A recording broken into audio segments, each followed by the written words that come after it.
तो बच्चों स्वागत है आप सबका हमारे YouTube channel JNB coaching Rajouri. तो आज का जो हमारा लेक्चर है वो है प्रैक्टिस एक्सरसाइज, और इस प्रैक्टिस एक्सरसाइज में हम लोग कुछ करने जा रहे हैं। कुछ क्वेश्चंस होंगे जो कि यूनिटरी मेथड के ऊपर बेस्ड है। तो अभी आपने देखा कि लास्ट जो हमारा लेक्चर था वो यूनिटरी मेथड के ऊपर था और उनके टाइप्स जैसे डायरेक्ट प्रोपोर्शन के बारे में बताया था, उसके बेसिस पे क्वेश्चन, और इनवर्स प्रोपोर्शन में उसके बारे में। तो आज हम लोग करने जा रहे हैं क्वेश्चन प्रैक्टिस एक्सरसाइज के। अब क्वेश्चन नंबर 1 आता है, हमारे पास कहा गया कि 15 meter of cloth cost ₹195। Cost of 15 meter of cloth equal to ₹195। आपने करना है पहले 1 मीटर की निकालनी है। 1 meter of cloth equal to 195 upon 50। अब जैसे कि आपने लास्ट लेक्चर देखा था उसमें मैंने आपको ऐसा कुछ एक क्वेश्चन कराया था, तो वो था हमारे पास इनवर्सली प्रोपोर्शनल वाला। अब यहाँ पे इनवर्सली प्रोपोर्शनल, दैट मींस आपने क्या लिखना है 15 अपॉन 195। ठीक है। फिर जब आपको बोलेगा how many meters of cloth we have for this, तो आपने लिखना है क्लॉथ फॉर ₹585 इक्वल टू, आपने करना 15 अपॉन 195 मल्टीप्लाई बाय 585। ठीक है। तो अब देखो, अब जैसे आप 5 से कर सकते हो, 5 3 जा 15। ठीक है, 5 3 जा 15। उसके बाद कितना बच गया यहाँ पे 4, तो 5 9 जा 45। ठीक है जी। 3 1 जा 3, 3 13 जा कितना 39। तो 585 डिवाइडेड बाय 30, जो भी होगा डिवाइड करके आपके पास इसकी लेंथ आ जाएगी, मतलब हम कितने मीटर ऑफ क्लॉथ जो है वो इतने पैसे से खरीद सकते हैं। ठीक है।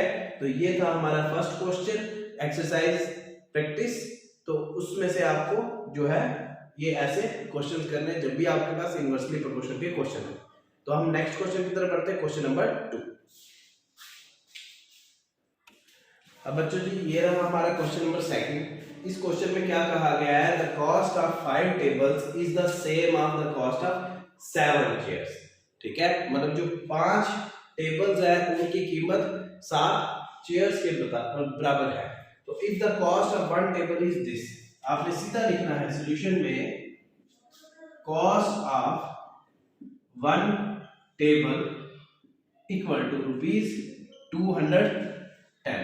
तो फिर उसके बाद cost of 5 tables equal to ₹210 multiply by 5। क्या आएगा 5 0 से 0, 5 1 जा 5, 5 2 जा 10। तो 1050 जो होगा वो 5 टेबल की कीमत आ जाएगी। तो आपको बोला find the cost of each chair. पहले आपने क्या करना है, कॉस्ट ऑफ 7 चेयर जो होगा चेयर्स वो भी 1050 आएगी, क्योंकि क्वेश्चन में यही चीज बोली गई है कि 5 टेबल और 7 चेयर्स की कीमत जो है 1050। ठीक है। तो आपको जो कॉस्ट ऑफ 1 चेयर बोला जाएगा 1050 अपॉन कितना आएगा 7। तो 7 1 जा 7। ठीक है, 7 1 जा 7, 3 बच गया। ठीक है, यहाँ पे 3 बच गया। तो 7 5 जा 35 और 7 0 जा 0। तो 150 जो होगा आपके पास हर एक चेयर की कीमत आ जाएगी। ठीक है। तो ये था क्वेश्चन नंबर 2। बढ़ते हैं आगे क्वेश्चन नंबर 3 की तरफ। तो बच्चों ये रहा हमारा क्वेश्चन नंबर 3।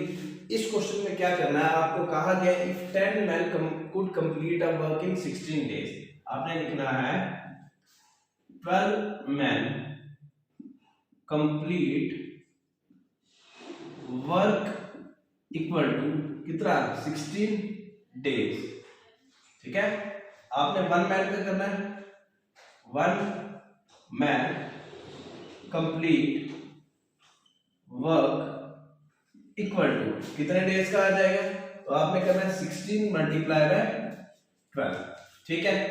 उसके बाद आपका आया है आगे क्वेश्चन क्या पूछा गया है, then in how many days 3 men will complete the same work। तो आपको लिखना है 3 men complete work equal to 16 multiply by 12 upon 3। तो यहाँ पे आ जाएगा 3 1 जा 3, 3 4 जा 12, तो 16 multiply bye 4 that is 64 days. ठीक है, तो आपको क्वेश्चन नंबर 3 में ऐसे करना है। तो यहाँ पे आपका कंसेप्ट कौन सा है, यहाँ पे डायरेक्ट प्रोपोर्शन वाला है। ठीक है, तो अब यहाँ पे आपने ये चीज पूछी गई है कि पहले 12 मैन थे, फिर 8 मैन हुआ, फिर 3 मैन हुआ। मतलब कि आप ये कर सकते हो कि इसमें इन्वर्सली प्रोपोर्शन का भी इस्तेमाल कर सकते हो और डायरेक्टली प्रोपोर्शन का भी। तो बच्चा जी ऐसे कुछ क्वेश्चन होंगे, जब भी आपको यूनिटरी मेथड से रिलेटेड क्वेश्चन आएगा तो आपको हमेशा ऐसा आएगा। तो आपको जितना हो सके वो प्रैक्टिस करो, और अगर कोई डाउट आता है कमेंट सेक्शन में लिखो और चैनल को सब्सक्राइब करना।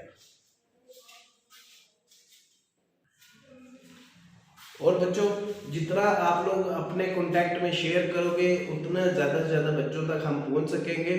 और एक और बात, अगर आपको एक क्वेश्चन कराया जाता है, आप कम से कम एक क्वेश्चन के 10 या 20 क्वेश्चन करें, ताकि आपके पास एक तरह का मटेरियल भी बन जाएगा।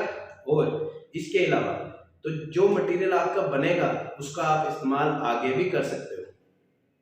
तो जैसे आप करते हो कि एक क्वेश्चन के 20 क्वेश्चन, और उन्हीं के बेसिस पे कुछ और वैल्यूज चेंज कर करके क्वेश्चन करते रहिए। ठीक है, तो जब भी किसी को कोई डाउट आएगा वो कमेंट सेक्शन में लिखना, और चैनल को सब्सक्राइब करना मत भूलें। ठीक है, थैंक यू।